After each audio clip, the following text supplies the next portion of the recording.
Good morning students, good morning students, कैसे हैं आप सब लोग? Good morning, welcome to our YouTube channel Virendra's classes. स्वागत है आपका आपके अपने चैनल वीरेंद्रास क्लासेस पर।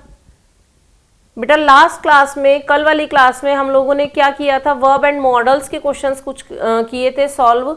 आई थिंक 15 या 15 क्वेश्चन सॉल्व किए थे। आज 16 क्वेश्चन से स्टार्ट करते हैं। टॉपिक था हमारा वर्ब एंड मॉडल्स। तो उसके बाद आगे के रिमेनिंग क्वेश्चंस हमारे रह गए थे जिनको हम आज डिस्कस करते हैं। तो मुझे उम्मीद है कि कल वाला सेशन या कल वाला टॉपिक आपको थोड़ा सा क्लियर हुआ होगा। थ्योरी वाला जो टॉपिक है, थ्योरी वाला पोर्शन है, वो हम क्लास में जब हमारे DSSB से रिलेटेड जितने भी क्वेश्चंस प्रैक्टिस है वो कंप्लीट हो जाएंगे, उसके बाद जो हमारे पास टाइम बचेगा we will discuss about theoretical portion after the DSSB SSC previous year questions के बाद हम उनको डिस्कस करेंगे। तो अभी हम जो स्टार्ट करते हैं वो क्वेश्चन नंबर 16 से स्टार्ट करते हैं। बाकी इनके 1 से 15 क्वेश्चन हमारे कल कंप्लीट हो गए थे इस टॉपिक से रिलेटेड। तो चलिए स्टार्ट करते हैं। आज का टॉपिक है वही है, रिमेन है, क्लास सेकंड शुरू हो गया उसका, वर्ब एंड मॉडल्स का। बाकी के जो क्वेश्चन बचे हुए हैं उनको आज डिस्कस करते हैं। तो क्वेश्चन नंबर 16 क्या बोलता है? बोलता है select the grammatically correct sentence from the given option. Grammatically, इसमें आप ये नोट करिएगा, इसमें लिखा है ग्रामेटिकली करेक्ट सेंटेंस। इसमें आपको बिल्कुल सही सेंटेंस बताना है, आपको इसमें एरर नहीं निकालनी। क्या बताना है आपको? इसमें सही सेंटेंस बताना है कि ग्रामेटिकली तौर पर कौन सा सेंटेंस इसमें से सही है, यानी कौन सा सेंटेंस हमारे प्रॉपर रूल को फॉलो कर रहा है। ऑप्शन है passengers are requested to be remain seated. Passengers, यात्रियों से रिक्वेस्ट की जाती है, प्रार्थना की जाती है टू बी रिमेन सीटेड, कि अपनी अपनी सीट पर बने रहें। सेकेंड ऑप्शन कहता है passengers are requested to remain seated. Third option है passengers requested to remain seated. And fourth option है passengers are requested to be remaining seated. अब एक बात देख लीजिए, इसमें जो आपका एक रूल फॉलो करता है, वो रूल फॉलो क्या करता है? Passengers are requested. देखिए पहली बात तो ये वाला ऑप्शन तो हमारा कट होता है, क्योंकि पैसेंजर्स, यात्री जो है हमारा कैसा नाउन है? प्लूरल है। कैसा है? Plural noun. प्लूरल नाउन के बाद हमारी हेल्पिंग वर्ब का यूज होना है। इस वाले सेंटेंस में कहीं भी हेल्पिंग वर्ब का यूज नहीं है, तो ये वाला सेंटेंस तो हमारा करेक्ट गलत हो गया। हमें सही सेंटेंस को फाइंड आउट करना है। बाकी 3 ऑप्शन बचे, passengers are requested to be remain seated, passengers are requested to remain seated, और लास्ट वाला ऑप्शन है हमारा passengers are requested to be remaining seated, बने रहने के लिए नहीं। तो इसमें जो ऑप्शन होगा, इसमें ऑप्शन नंबर आपका बच्चे होगा option number B. Option number B कैसे होगा? Passengers are requested to remain seated. यात्रियों से अनुरोध या प्रार्थना की जाती है कि अपनी सीटों पर बने रहें। इसमें जो रूल फॉलो करता है, वो रूल फॉलो क्या करता है? आप इसको देखिए, सब्जेक्ट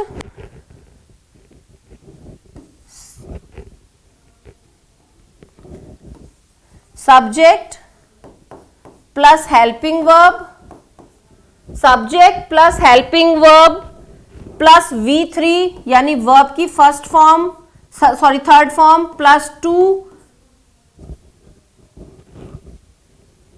प्लस V1।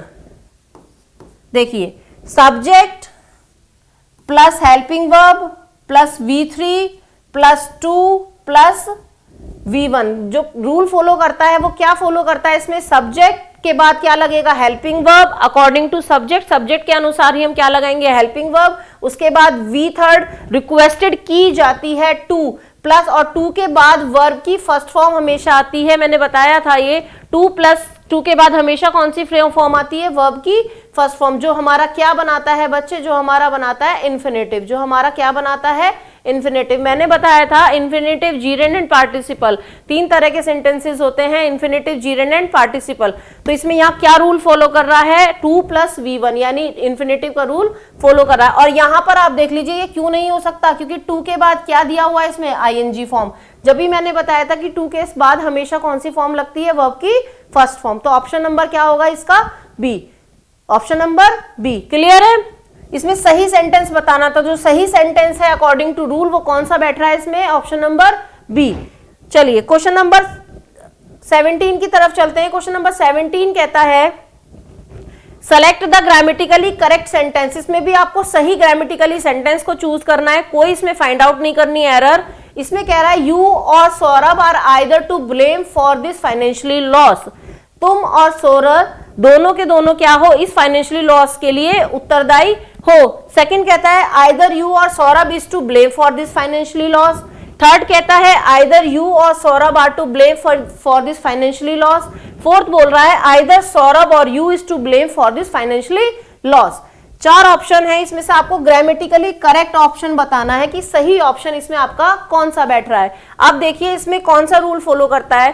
पहली बात तो बच्चे देखिए, इसको नोट डाउन जरूर करा करिए। मैंने बताया था कि मेरी क्लास में जितने भी रूल्स मैं नोट डाउन कराती हूँ उनको आप नोटबुक में नोट डाउन करो, और जितनी भी वोकैब मैं लिखवाती हूँ या बताती हूँ रिगार्डिंग सेंटेंस में या फिर अपने सेशन में, उनको आप नोट डाउन करके चलिए। तो इसमें रूल क्या फॉलो करता है, देखिए बच्चे, आइदर और हमेशा साथ साथ आता है। आइदर हमेशा अपने साथ किसको लेकर आता है, और को।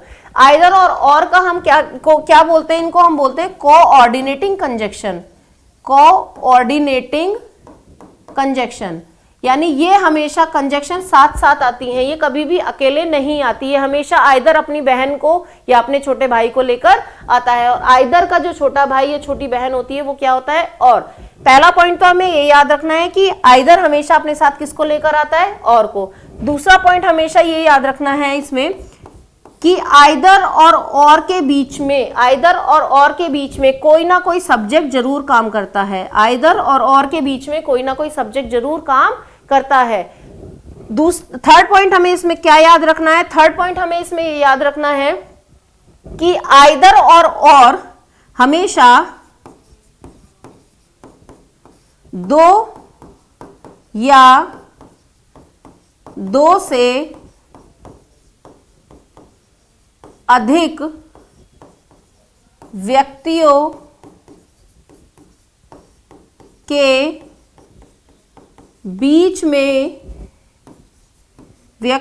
बीच में आइदर या और हमेशा 2 या 2 से अधिक व्यक्तियों के बीच में किसी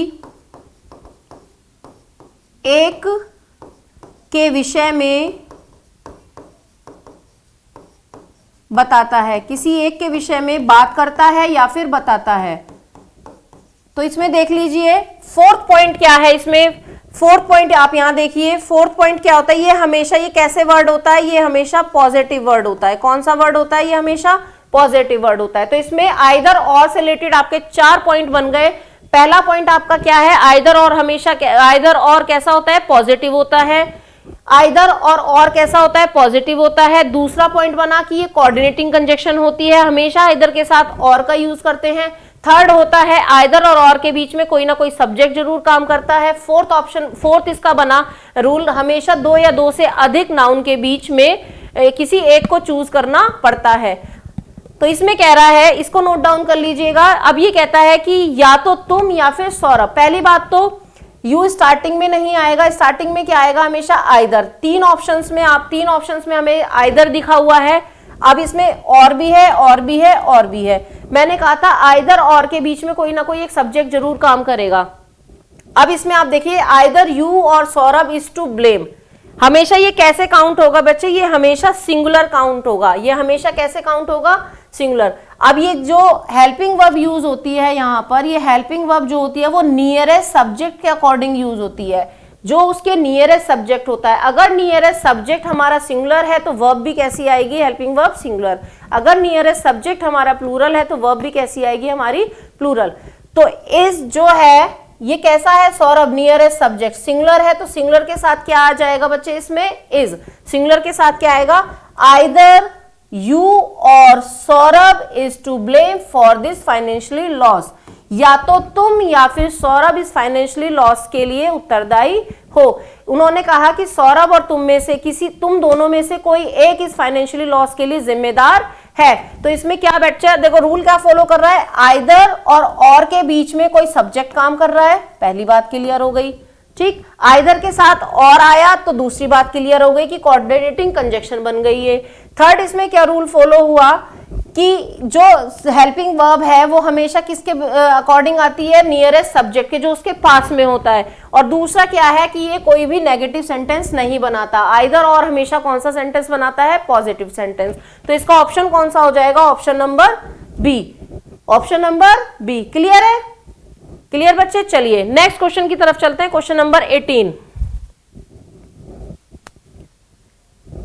क्वेश्चन नंबर 18 कहता है विच वर्ड और phrase will complete each sentence. कौन सा ऐसा वर्ड है जो इस फ्रेज को कंप्लीट करेगा।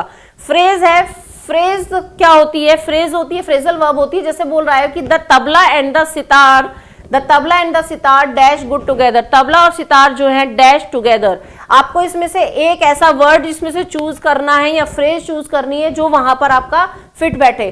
तो क्या है इसमें, तबला एंड द सितार। पहला नाउन क्या बना बच्चे आपका, तबला, दूसरा नाउन बना आपका सितार।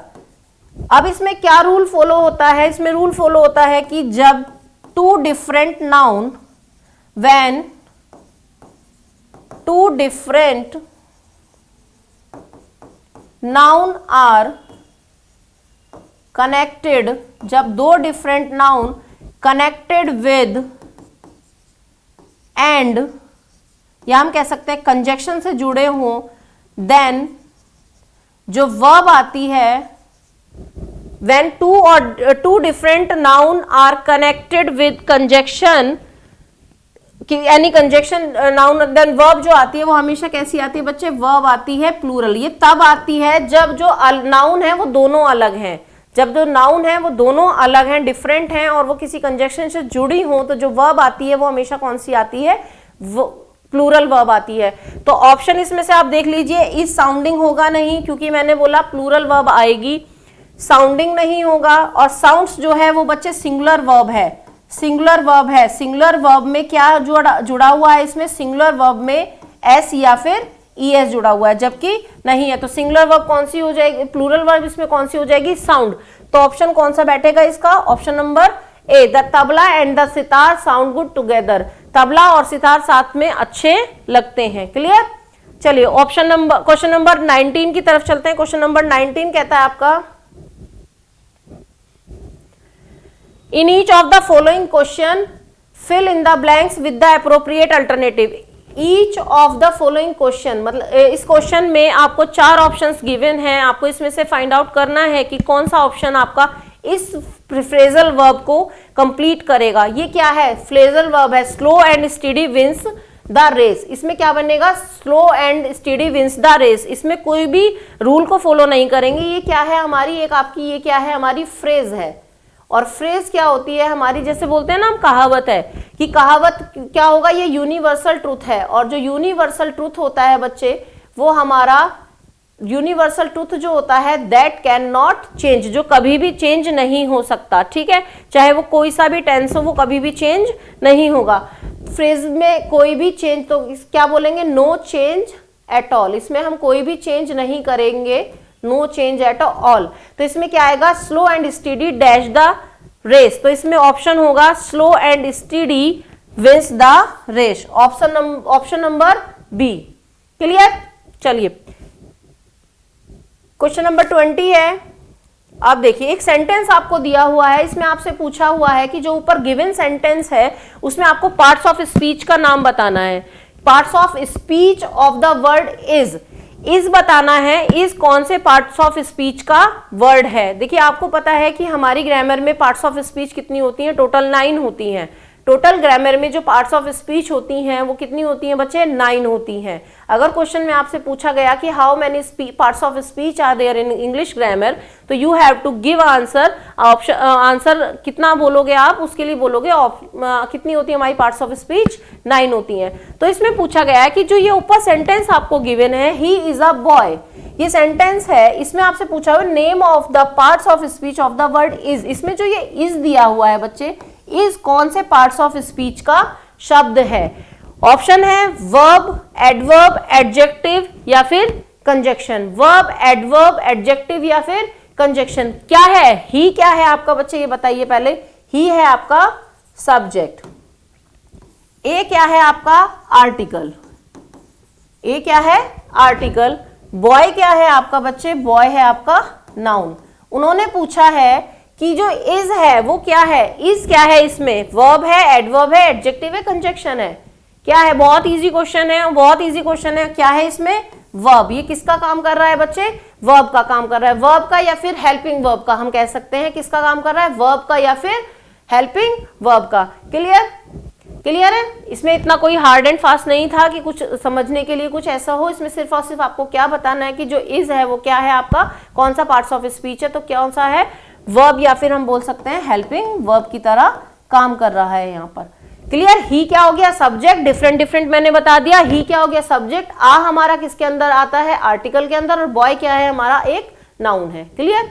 चलिए, इजी क्वेश्चन था। क्वेश्चन नंबर 21 की तरफ चलते हैं। ऐसा नहीं है कि इजी था तो एग्जाम में नहीं पूछा जाएगा, एग्जाम में हर तरह के लेवल से क्वेश्चन पूछे जाते हैं। ठीक है, बेसिक्स टू एडवांस लेवल तक भी क्वेश्चन पूछे जाते हैं। तो ऐसा नहीं है कि बेसिक को आप इग्नोर कर दोगे और आप एडवांस की तरफ को चलोगे।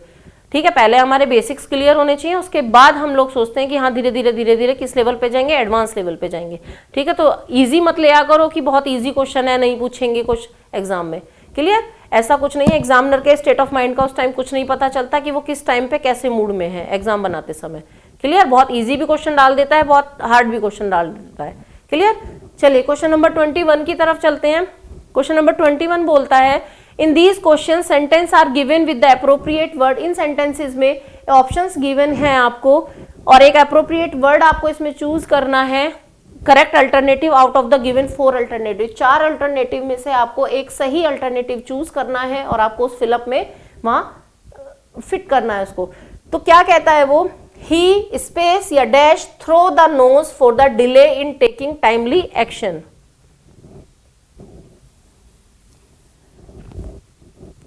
ही dash throw the knows for the delay in taking timely action. हमें नहीं पता, अभी हम मीनिंग नहीं बता रहे हैं, हमें आपको ऑप्शन देखना है। ऑप्शन है सेड, सॉ, पेड या got.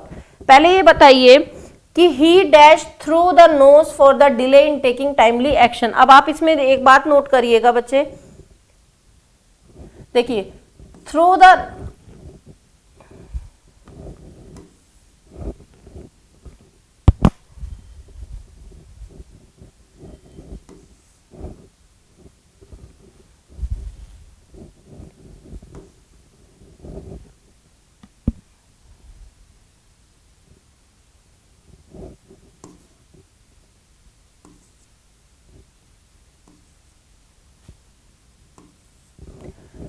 Through the knows for क्या होता है? Through the knows for, through the knows for का मतलब क्या होता है? इसको मैं बता रही हूँ, कहते हैं ना कि नाक नीची करना। थ्रू द नोज, नाक ऊंची करना। थ्रू द नोज, नाक ऊंची करना यानी बिना सोचे समझे अमान्य मूल्य, किसी भी चीज का बिना सोचे समझे कॉस्ट लगा देना, अमान्य मूल्य तय करना। For the delay in taking timely action, उस सही एक्शन को लेने के लिए। तो उसने क्या बोलेंगे इसमें ऑप्शन? उसने मूल्य देना या फिर लगाना। तो सेड तो मीन्स होगा कहा, सॉ मीन्स देखा होगा, पेड मीन्स देना या फिर गॉट मीन्स प्राप्त करना। कौन सी फॉर्म है? देखिए सेड भी सेकंड फॉर्म है, सॉ भी सेकंड फॉर्म है, पेड भी सेकंड फॉर्म है और गेट गॉट, गॉट भी सेकंड फॉर्म है। इतना तो पता चल गया कि हमें इस सेंटेंस में कौन सी फॉर्म यूज होगी? सेकंड। अब इस सेंटेंस के अकॉर्डिंग हमें ऑप्शन देखना है, he dash through the knows for the delay in taking timely action. तो क्या होगा? ही ऑप्शन कौन सा हो जाएगा? He paid through the knows for the delay in taking timely action. कौन सा ऑप्शन होगा इसमें? Option number C. क्लियर है?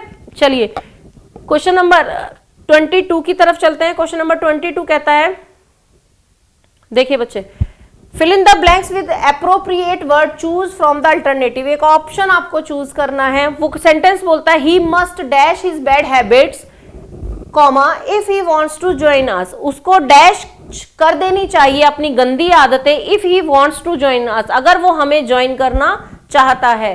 तो इसमें क्या बोल रहा है वो? क्या कर देनी चाहिए उसको? अपनी गंदी आदतों को क्या कर देना चाहिए? छोड़ देना चाहिए। और छोड़ देना जो है, देखिए यहां पर भी गिव है, यहां पर भी गिव, गिव, गिव, लेकिन जो ये अवे, इन और अप है, ये जो आपकी प्रेपोजिशन है वो डिफरेंट प्रेपोजिशन इसने यूज की है यहाँ पर। और आप ये देखिए इस वर्ड तो आपका रूट वर्ड तो सेम है, गिव गिव गिव गिव, लेकिन जो प्रीपोजिशन है वो प्रेपोजिशन क्या है आपकी डिफरेंट है, और प्रेपोजिशन डिफरेंट लगने के बाद क्या है वो वर्ड मीनिंग जो है वो चेंज हो जाता है।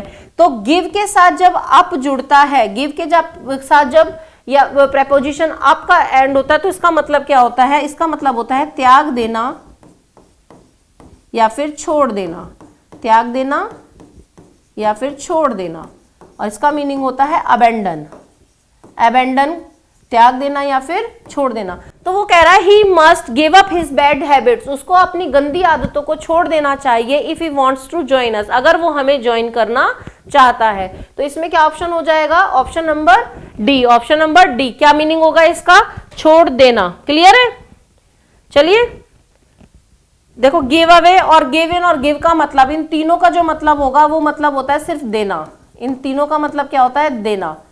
गिव अवे हो, गिव इन हो या गिव हो, इन तीनों का मतलब होता है देना, और गिव के साथ जब प्रेपोजिशन अप ऐड हो जाती है तो उसका मतलब क्या होता है, त्याग देना या फिर छोड़ देना। क्लियर है, इन तीनों का जो मीनिंग होगा वो सेम होगा, क्या होगा इनका मीनिंग, देना, लेकिन गिव के साथ जब प्रेपोजिशन अप ऐड हो जाएगी तो क्या हो जाएगा उसमें, छोड़ देना या फिर त्याग देना। क्लियर है, तो ऑप्शन नंबर क्या हो जाएगा इसमें, डी।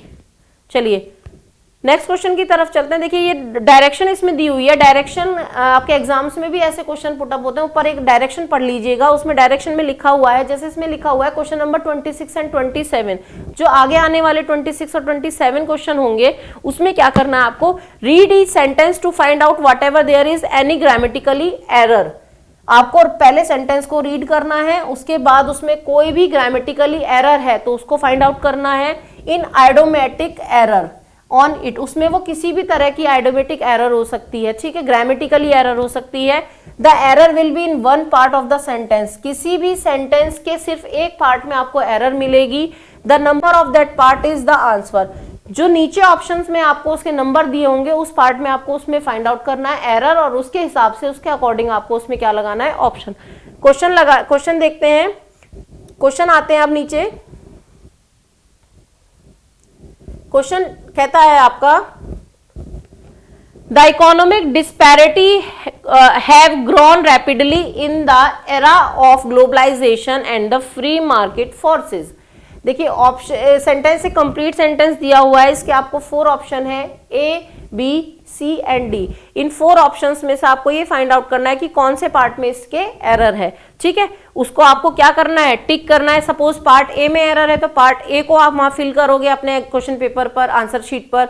सपोज बी में है तो बी को फिलअप करोगे, सी में है तो सी को करोगे, और डी में है तो डी को करोगे। आपको एक क्वेश्चन के 4 ऑप्शन मिलेंगे, उसमें आपको क्या करना है, वहां पर कहते हैं ना गोला भरना है या फिल करना है उसको, ठीक है।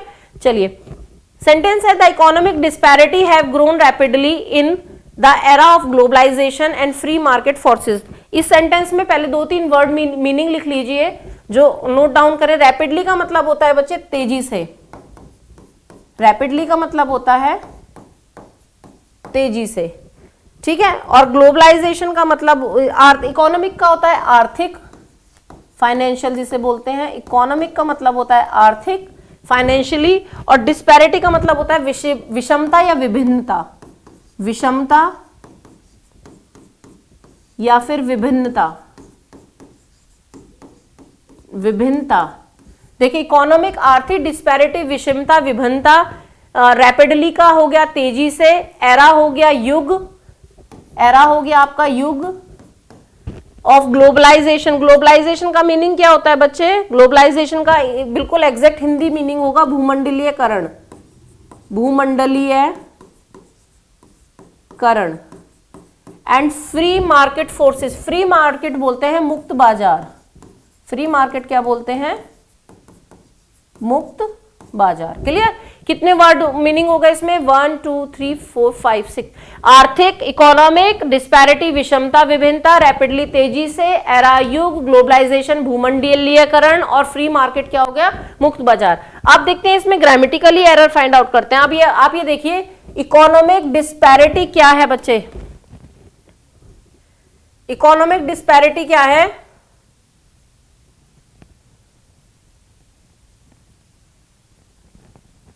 इकोनॉमिक डिस्पैरिटी जो है हमारी सिंगुलर वर्ब है। कैसा सब्जेक्ट है, सिंगुलर सब्जेक्ट है।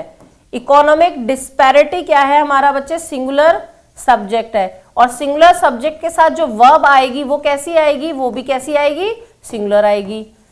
सिंगुलर सब्जेक्ट है तो वर्ब भी कैसी आनी चाहिए, सिंगुलर आनी चाहिए। आप यहाँ देखिए, यहाँ लिखा हुआ है हैव, जबकि हैव क्या है, हैव कौन सी वर्ब है, प्लूरल वर्ब है, वो किसके साथ लगेगी, सब्जेक्ट यदि हमारा क्या है, प्लूरल है, तो इसके प्लेस पर क्या लगेगा, हैव के प्लेस पर क्या लगेगा, हैज। कौन से पार्ट में एरर निकली बच्चे, ऑप्शन नंबर कौन से पार्ट में, बी में। देखिए जैसे यहाँ ये बी लिखा हुआ है ना, तो आप इस पार्ट में एरर बताओगे, इस पार्ट में एरर बताओगे। कौन से पार्ट में एरर निकली, पार्ट नंबर बी में। कौन से पार्ट में एरर निकली, पार्ट में। जब आप वहां क्वेश्चन फिलअप करोगे तो आपको क्वेश्चन दिया होगा, क्वेश्चन नंबर 23 या जो भी एग्जाम में पूछा होगा, और उसमें ऑप्शन आपके दिए होंगे ए, बी, सी और डी। आपको पता चला इसमें कौन से पार्ट में एरर है, बी पार्ट में, तो आप क्या करोगे, उस वाले बी वाले को क्या कर दोगे, वहां पर फिल कर दोगे। कौन से पार्ट में हुई बच्चे, बी पार्ट में। और क्या एरर हुई, एरर नहीं पूछेगा कोई से आपसे इसमें कि कौन सी एरर हुई, क्या एरर हुई, क्या रीजन था, क्या था, कुछ भी नहीं पूछेगा। सिर्फ आपको पता होना चाहिए, और आपको कौन पता होना चाहिए कि कौन से पार्ट में एरर है, उसके अकॉर्डिंग आप अपना इसमें ऑप्शन फिल करोगे। तो जैसे हमने फाइंड आउट कर लिया, और पार्ट नंबर बी में एरर थी, तो हमें कौन सा मिल गया इसमें, पार्ट नंबर बी में, और हमने क्या टिक कर दिया। क्लियर। चलिए क्वेश्चन नंबर 24 देखते हैं। 24 में है, the gentleman together with his wife and daughter, the gentleman together with his wife and daughter वर ड्रॉन्ड। ठीक है, एक व्यक्ति है, जेंटलमैन है, टुगेदर विद हिज वाइफ, वो अपनी पत्नी के साथ, एंड डॉटर और अपनी बेटी के साथ, वर ड्रॉन्ड। ड्रॉन्ड का मतलब होता है बच्चे डूब जाना, ड्रॉन डूब गया, और ड्रॉन्ड डूब चुका। ठीक है, तो अब इसमें देख लीजिए, टुगेदर का मीनिंग बैठेगा आपका साथ साथ, या साथ with his wife and daughter. Were drawn का मतलब होता है डूब जाना, डूब गया। ठीक, तो इसमें क्या है, आपको एक एरर बतानी है। अब इसमें एरर देखिए, आप ये क्या कह रहा है, the gentleman together with his wife and daughter were drawn. अब जो जेंटलमैन है, टुगेदर साथ है, विद हिज वाइफ अपनी वाइफ के, एंड डॉटर के। अब जब इसमें साथ कह दिया कि जो व्यक्ति है वो किसके साथ, अपनी पत्नी और अपनी बेटी के साथ है, तो कैसी नाउन क्लियर, नाउन काउंट होगी हमारी, ये singular noun, singular subject count होगा। कैसे काउंट होगा, सिंगुलर सब्जेक्ट। और अभी बताया था मैंने, सिंगुलर सब्जेक्ट के साथ जो हेल्पिंग वर्ब लगेगी या वर्ब जो लगेगी वो कैसी लगेगी, वो भी हमारी कैसी लगेगी बच्चे, सिंगुलर लगेगी। जब यहाँ ये सिंगुलर काउंट हुआ है, टुगेदर वर्ड आ गया ना, तो टुगेदर किसको डिनोट करता है, सिंगुलर को। टुगेदर किसको डिनोट करता है, टुगेदर को। The gentleman together with his wife and daughter, वर के प्लेस पर क्या आएगा बच्चे, वॉज ड्रॉन। वो क्या हो गए, डूब गए। तो क्या होगा इसमें, द जेंटलमैन टुगेदर जब लग गया तो किसको वो करता है, वो स्टैंड करता है, वो सिंगुलर को स्टैंड करता है। जो जेंटलमैन व्यक्ति था, together with his wife and daughter, वर नहीं होगा, क्या होगा इसका ऑप्शन, वॉज ड्रॉन। तो कौन से पार्ट में एरर निकली इसके, डी से इधर वाला हमें देखना है, तो कौन से पार्ट में निकली, पार्ट नंबर डी में। कौन से पार्ट में निकली एरर, डी में। क्लियर हुआ। चलिए नेक्स्ट क्वेश्चन की तरफ चलते हैं। क्वेश्चन नंबर 25 है, fill in the blanks with the appropriate word. एक वर्ड आपको इसमें चूज करना है, तो ये है, it takes something more than words to dash them to do our will to cover us with glory. Casual, meaning लिख लीजिए पहले इनके चारों के ऑप्शन के आपके। कैजुअल, कैजुअल का मतलब होता है फुसलाना, फुसलाना। डिस्यूड का मतलब होता है मना करना किसी को, टू डिनाई, मना करना। प्रोरेट का मीनिंग होता है स्थगन करना, फिर स्थगन, टाल देना बोलते हैं, स्थगन करना, टाल देना। और कौंसिल का मतलब होता है एडवाइस करना, किसी को सलाह देना, एडवाइस करना या किसी को सलाह देना, सुझाव देना। क्लियर। कैजुअल फुसलाना, डिस्यूड मना करना, प्रोरेट स्थगन या टाल देना, और कौंसिल का मतलब होता है सलाह करना या सुझाव देना। ठीक है, एडवाइस देना। It takes something more than words to dash them to do our will. Something more than words, शब्दों से कहीं ज्यादा है ये, dash them to do our will, अपनी इच्छा अनुसार, to cover us with glory, हमें प्रसिद्धि से प्राप्त करना। तो इसमें क्या बैठेगा बेटा, एक दूसरे क्या होगा, फुसलाने से ज्यादा बेटर क्या है, अपना कोई भी इच्छा से कोई भी काम करना, शब्दों में ना फुसलाकर क्या करना, इसमें कैज़ुअल करना। कैज़ुअल का मतलब होगा फुसलाना। तो इसका ऑप्शन क्या हो जाएगा आपका, option number A, option number A. Clear है?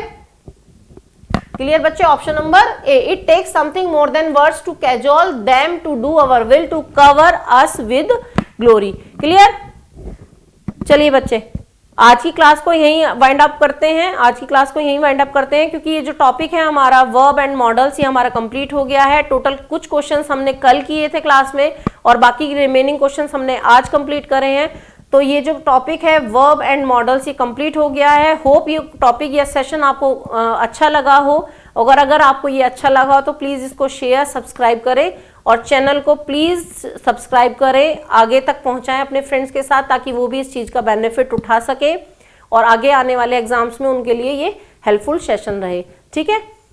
चलिए बच्चे, आप अपने चैनल को, यूट्यूब चैनल वृंद्रास क्लासेस को प्लीज़ ज़्यादा से ज़्यादा शेयर करें और सब्सक्राइब करें और चैनल को, वीडियो को लाइक करें। क्लियर? चलो ओके बच्चे, मिलते हैं फिर कल के सेशन में, कल नए टॉपिक के साथ। ठीक है? ओके बच्चे, बाय।